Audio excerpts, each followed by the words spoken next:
ভুরি ভাজি খেতে পছন্দ করে না এমন লোক কিন্তু খুঁজে পাওয়া যাবে না। আর এইরকম যদি হয় ভুরি ভাজা, তাহলে বলেন তো কার কার খেতে ইচ্ছে করছে। হ্যালো এভরিওয়ান, আসসালামু আলাইকুম। কেমন আছেন সবাই? আশা করি সবাই ভালো আছেন। আমরা তো আলহামদুলিল্লাহ ভালো আছি। ভুরি ভাজা খেতে যেরকম সুস্বাদু, সেরকমই খাওয়ার প্রসেসে আনতে কিন্তু অনেক কষ্ট করতে হয়। আমি কিভাবে ভুঁড়িগুলোকে পরিষ্কার করি সেখান থেকে আজকের ভিডিওটি শুরু করেছি। নিজের হাতে পরিষ্কার পরিচ্ছন্ন করে তারপর রান্না করে খেতে কিন্তু সেটার মজাটাই থাকে একটু আলাদা। যেহেতু আমার পরিবারের সবাই এই ভুঁড়ি খুবই পছন্দ করে, তাই আমি ভুঁড়িগুলোকে কিভাবে প্রসেস করে নিয়ে আসি সেটা সম্পূর্ণ ভিডিও আপনাদের সাথে শেয়ার করছি। ভুঁড়িগুলোকে প্রথমে পরিষ্কার করে জাল দিয়েছি, তারপর ঠান্ডা হয়ে যাওয়ার পরে তেলগুলোকে উঠিয়ে নিয়ে তারপরে এই তো ভুঁড়িগুলোকে সুন্দরভাবে এপিট ওপিট পরিষ্কার করে নেওয়ার পরে ছোট ছোট পিস করে কেটে নিচ্ছি। আর এভাবেই কেটে নেওয়ার পরে তারপরে ভালো করে পানির ভিতরে ধুয়ে পরিষ্কার করে নেব। কে কে আমার মতো এইভাবে ভুঁড়ি পরিষ্কার করেন প্লিজ একটু কমেন্ট করে যাবেন। তেলগুলোকে আলাদা করে রেখেছি, আর এতেও ভুঁড়িগুলো কাটা হয়ে গেছে। এখানে মোট 5 কেজি ভুঁড়ি কিনে আনা হয়েছিল। কাটার পরে মোটামুটি 1.5 কেজির হয়তো একটু উপরে, এর বেশি হবে না। তো 400 টাকা কেজি ভুঁড়ি, 5 কেজি, সেহেতু আমি ধোয়ার পরে 5টা ভাগ করেছি।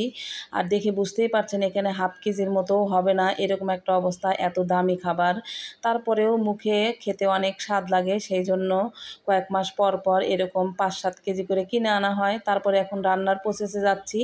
1 ভাগ আমি নিয়েছি রান্না করার জন্য। আর এই তো কড়াইয়ের ভেতরে একটু পানি দিয়ে নিয়েছি। তারপর হলুদ, মরিচের গুঁড়া, আদা, পেঁয়াজ, রসুন এগুলো দিয়ে নিচ্ছি। আর এই তো জমাট বাঁধা যে তেলগুলো ছিল সেগুলোও কিছুটা দিয়ে নিয়েছি। আর আজকের ভুঁড়িটা অনেকক্ষণ সময় আমি জাল দিয়েছি, তাই ভুঁড়িটা অনেক নরম হয়ে গিয়েছে। সেই জন্য আজকে আর আমি প্রেশার কুকারে দেইনি। তাছাড়া অন্য সময় কিন্তু আমি প্রেশার কুকারে দিয়ে সিটি দিয়ে সিদ্ধ করে নিয়ে তারপরে কড়াইয়ে ভেজে নেই। তো আজকে সরাসরি কড়াইতে আগে সুন্দর মতন মশলাপাতি দিয়ে জাল দিয়ে নিব।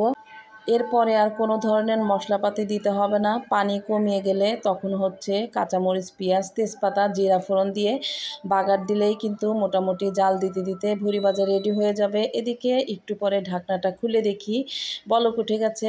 তো এখন পানিটা অনেক বেশি দেখা যাচ্ছে, কারণ তেলগুলো একদম গলে গিয়েছে।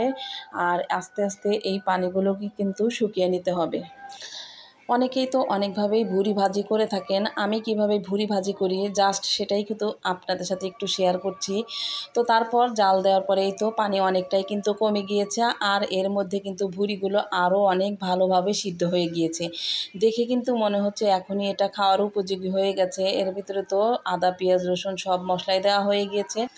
আমি যেভাবে রান্না করছি এভাবে রান্না করলে ভুঁড়ির টেস্টটা খুব বেশি পাওয়া যায়। আর আমি নিজের বলে বলছি না, বরাবরই ভুঁড়ি রান্নাটা আমার একটু আলাদাই হয়ে থাকে। আর আমার কাছে অনেকেই কিন্তু এই ভুঁড়ি রান্না খেতে চায় এবং আমাকে অনেককেই রান্না করে দিতেও হয়।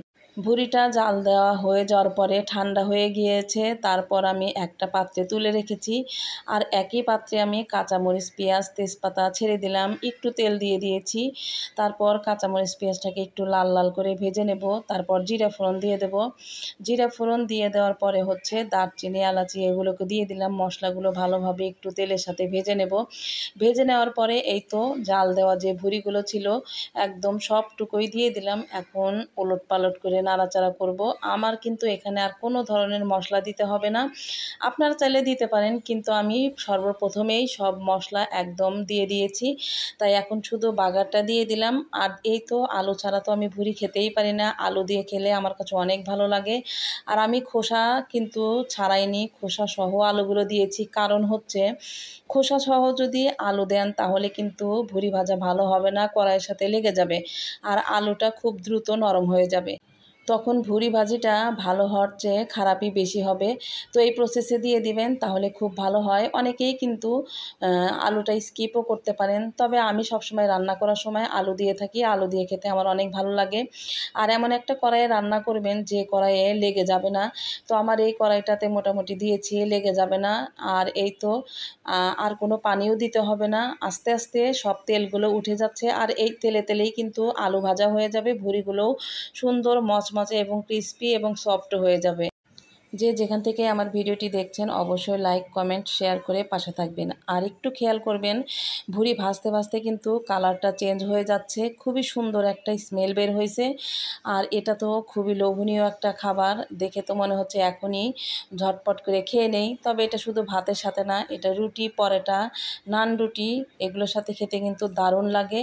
আর এই মুহূর্তে যে কালারটা চলে আসছে একদম ফাইনাল লুক। আমি কিভাবে ভুঁড়ি ভাজি করি সেটা তো আপনাদের সাথে শেয়ার করলাম, আর আপনাদের কাছে কেমন লাগলো সেটা কিন্তু অবশ্যই কমেন্ট করে জানাবেন। আর ভালো থাকবেন সবাই। নতুন নতুন ভিডিও পাওয়ার জন্য অবশ্যই আমার পেজটির সাথেই থাকবেন। দেখা হবে নতুন কোনো ভিডিও বা ব্লগে। আজকে এই পর্যন্ত। খোদা হাফেজ।